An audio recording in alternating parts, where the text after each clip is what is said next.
Olá, muito bom dia. Chegamos a mais um Drive de Mercado, edição semanal, semana essa que culmina aí na 1ª de dezembro. Bom, o contexto de mercado, a gente segue com a atual gestão executiva, tentando desancorar as expectativas após o fracasso do pacote de corte de gastos, estruturais da última semana. O governo vem tentando resgatar a credibilidade que foi perdida, mas que até o momento nada mudou. Entre os três poderes também o cenário não ajuda, né? As emendas aprovadas pelo ministro Flávio Dino na semana passada, as emendas parlamentares, vieram com algumas restrições, no qual não agradou o Congresso. E analisando que a gente está aí a menos de 3 semanas do recesso parlamentar, e tendo em vista que as emendas não agradaram o Congresso, a política tende a ficar acomodada.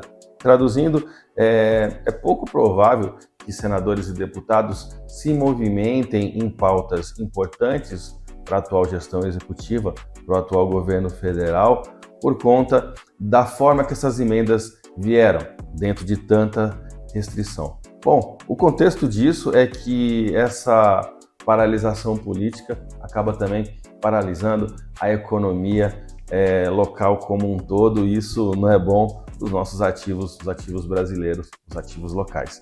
Na minha visão, o que é mais drástico dessa queda de braço entre judiciário, executivo e legislativo é o que diz respeito às leis orçamentárias para 2025. Porque se elas não forem aprovadas, o país ele pode parar. A gente sabe que dificilmente isso acontece, mas à medida que vai chegando perto desse prazo, onde esse orçamento não é aprovado, o fator risco vai se elevando. Quando o fator risco se eleva, os ativos eles se desvalorizam ainda mais. A gente teve exemplos recentes que aconteceram na gestão do Biden em 2 oportunidades nesse último mandato, e a gente observou como os ativos americanos se estressaram com isso. A gente pode ter o mesmo cenário aqui no Brasil, e da forma que toda essa situação vem sendo conduzida, a aprovação desse orçamento vai caminhando para uma possibilidade de decisão muito próximo da data limite, e aí o cenário é o que eu acabei de explicar. Então isso é um pouco preocupante dentro de todo esse contexto, analisando o cenário local para os ativos brasileiros. Tudo isso porque as projeções apresentadas pelo governo, o mercado não comprou essas cifras, ele não acatou essas cifras, principalmente pela mistura que ocorreu junto com a apresentação da PEC, com questões que envolveram a isenção de imposto de renda para pessoas que recebem até 4 salários mínimos, arredondando para R$ 5.000, a tributação pelos super ricos, Então, tudo isso contaminou a PEC, o mercado não está comprando as atuais projeções de corte de gastos, as atuais projeções econômicas futuras que o governo tem vendido. Isso tem desidratado os ativos brasileiros cada vez mais. Falando agora do cenário internacional, estava puxando aqui o relatório que eu queria trazer para vocês. A gente teve a divulgação do PMI japonês, que veio forte, e na contrabalança disso, uma crise política na Coreia do Sul, gera uma instabilidade em toda a Ásia, que vê na China talvez a não capacidade de gerir toda essa crise na região. Então a gente tem o iene japonês se valorizando, falando aqui em paridades globais, de moedas, por causa do relatório dos gerentes de compras japonês que saiu e veio bacana. Por outro lado, a Coreia do Sul pesando já no índice asiático como um todo, junto com a China, que segue mostrando uma desaceleração econômica, e o mercado se questionando se o governo chinês vai soltar ou não o 4º pacote econômico por lá, previsto para essa divulgação para quarta-feira da semana que vem. A Ásia como um todo, ela segue negativa. Bom, Estados Unidos, falando de agenda, destaque para o discurso de Jeremy Powell, que vai ser hoje, merece uma especial atenção. É o último discurso dele antes da decisão de taxa de juros por lá. A FedWatch, que é a ferramenta que mede as expectativas da movimentação do Fed quanto à política de corte de juros, aponta para um corte de 0,25 base points, né, na taxa de juros por lá, e até aí ok. Outro assunto que chama atenção também é a divulgação do ADP. Tivemos o JOLTS ontem, ADP hoje, é uma semana de relatório de empregos nos Estados Unidos, né? O mandato de emprego está com um peso significativo na leitura do Fed, e diante desse contexto o ADP também tem a sua significância, ok?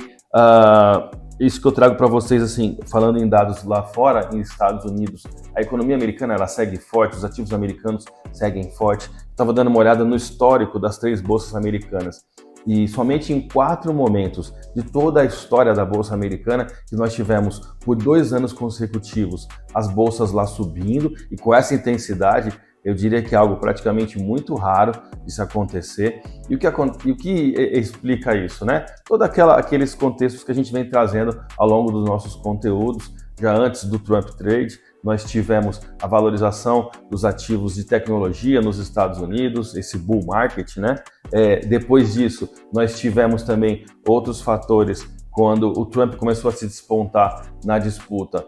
Toda essa leitura de um mercado mais protecionista para a economia norte-americana. Então a gente teve evolução de títulos de curto e longo prazo, e agora, diante de uma sessão como hoje, onde a gente tem enfraquecimento do euro, devido à economia alemã e francesa, enfraquecimento da Libra, né? A Ásia ali estremecendo um pouco, o DXY, o dólar lá fora, ele se fortalece também.